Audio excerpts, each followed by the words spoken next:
নমস্কার বন্ধুরা, ডলি রন্ধনশালায় সবাইকে স্বাগত।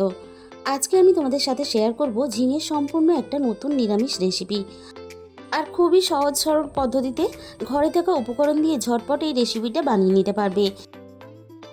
একঘেয়েমি ঝিঙের বারবার রেসিপি না বানিয়ে একবার হলেও তোমরা এই রেসিপিটা ট্রাই করে দেখো। আশা করি তোমাদের খুবই ভালো লাগবে। তাহলে আজকে রেসিপিটা শেষ পর্যন্ত দেখার জন্য তোমাদের কাছে আমার অনুরোধ রইল।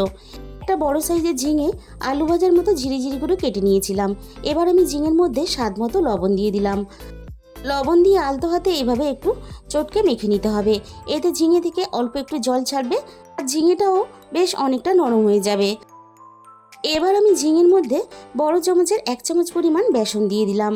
খুব বেশি বেসন দেওয়ার প্রয়োজন নেই, তাহলে ঝিঙের স্বাদটা নষ্ট হয়ে যাবে। আর দিয়ে দিলাম এখানে অল্প একটু হলুদ গুঁড়ো, আর দিয়ে দেবো এখানে অল্প একটু ঝাল লঙ্কার গুঁড়ো, আর এখানে দিয়ে দিলাম অল্প একটু কালো জিরে। আর আমি এখানে দিয়ে দেবো অল্প একটু ধনেপাতা কুচি। তোমাদের হাতের কাছে থাকলে দেবে, না থাকলে দেওয়ার প্রয়োজন নেই, তাতেও কিন্তু খেতে বেশ ভালো লাগবে। তবে অল্প একটু ধনেপাতা কুচি দিলে বড়ার স্বাদ ও গন্ধ দুটোই বেশ ভালো হয়। সব কিছু আমি একসাথে খুব ভালোভাবে আলতো হাতে এইভাবে দেখো মেখে রেডি করে নেব। খুব বেশি চাপ দিয়ে চটকে মাখার দরকার নেই, তাহলে ঝিঙেগুলো অনেকটা নরম হয়ে যাবে। আমি সব কিছু খুব ভালোভাবে একসাথে মেখে এবার একটা সাইডে সরিয়ে রেখে দেব। এবার একটা মশলা বানিয়ে নেব। এর জন্য আমি মিক্সিং জারের মধ্যে অল্প একটু ভাজা চীনা বাদাম দিয়ে দিলাম, আর সাথেই দিয়ে দেব 1 চামচ পরিমাণ পোস্ত। অল্প একটু জল দিয়ে বাদাম আর পোস্তটা একসাথে আমি বেটে নেব। তাহলে এবার রান্নার দিকে যাওয়া যাক। প্রথমে আমি কড়াইটা খুব ভালোভাবে গরম করে নিয়ে কড়াইয়ের মধ্যে প্রয়োজন মতো সর্ষের তেল দিয়ে সর্ষের তেলটাকে আমি প্রথমে খুব ভালোভাবে গরম করে নেব। তেলের মধ্যে ছোট ছোট করে দিয়ে আমি ঝিঙের বড়াগুলোকে ভেজে নেব। আর যে কোনো সবজি একটু ঘুরিয়ে ফিরিয়ে রান্না করলে খেতেও বেশ ভালো লাগে। আমি এখানে ঝিঙের বড়াগুলো যতগুলো সম্ভব দেওয়া ততগুলোই কিন্তু আমি তেলের মধ্যে দিয়ে দেব।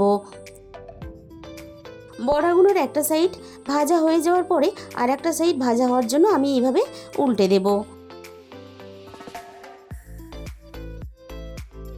আর এই বড়াগুলো ভাজার জন্য খুব বেশি কিন্তু তেলের প্রয়োজন হয় না। সবকটা বড়াই আমি একইভাবে উল্টে পাল্টে লাল লাল করে দেখো ভেজে নিয়েছি। প্রথম ব্যাচের বড়াগুলো আমার ভাজা রেডি হয়ে গেছে। এবার আমি তেলে থেকে ছেঁকে তুলে নেব। আর এই রান্নাটা কিন্তু গরম গরম ভাতের সাথেও যেমন খেতে ভালো লাগে, তাছাড়া রুটির সাথেও খেতে ভীষণই ভালো লাগে।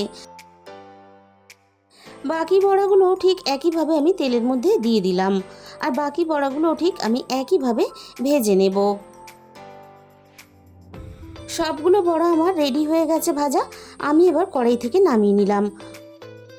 ওই একই তেলের মধ্যে আমি আরও 1 চামচ পরিমাণ সর্ষের তেল যোগ করে দিলাম।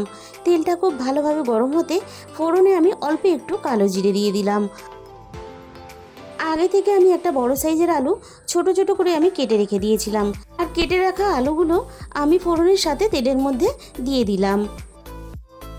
এবার আমি ফোড়নের সাথে আলুগুলোকে মিনিট 2 মতো একটু নাড়াচাড়া করে ভেজে নেব।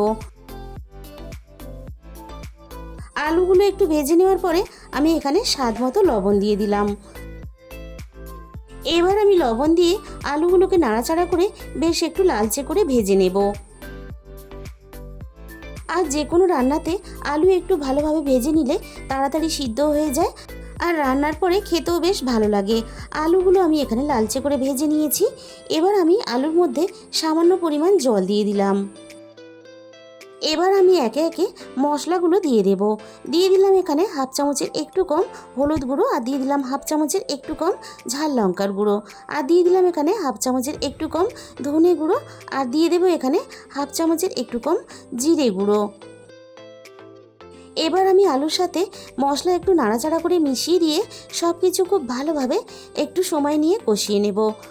মশলা আর আলু একটু কষিয়ে নেওয়ার পরে আমি এখানে অল্প একটু টমেটো কুচি দিয়ে দিলাম। আবারও আমি সব কিছু একসাথে নাড়াচাড়া করে খুব ভালোভাবে কষিয়ে নেব।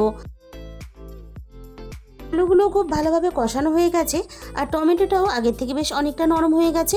এবার আমি এখানে বাদাম আর পোস্ত বাটাটাকে দিয়ে দিলাম, আর দিয়ে দিলাম এখানে মিক্সির বাটি ধোয়া অল্প একটু জল।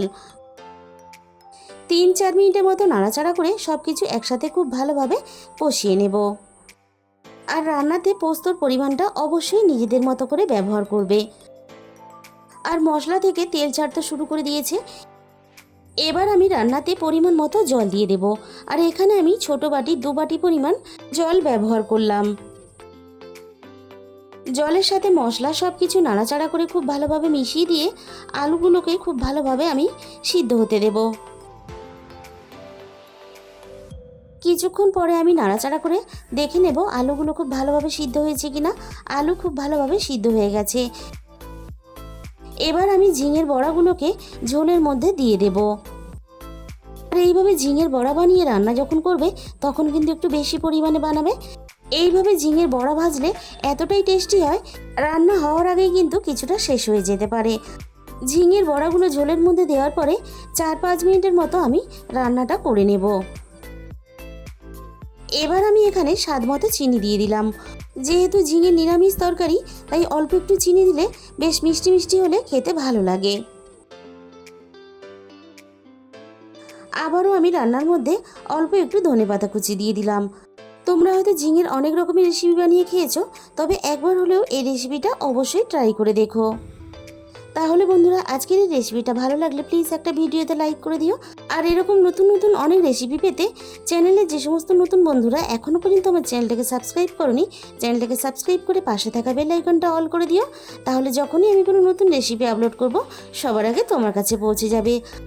আজকে তাহলে এই পর্যন্ত, দেখা হবে অন্য কোনো রেসিপির সাথে। আর তোমাদের মূল্যবান সময় দিয়ে আমার এই রেসিপিটা শেষ পর্যন্ত দেখার জন্য তোমাদের সবাইকে অসংখ্য ধন্যবাদ।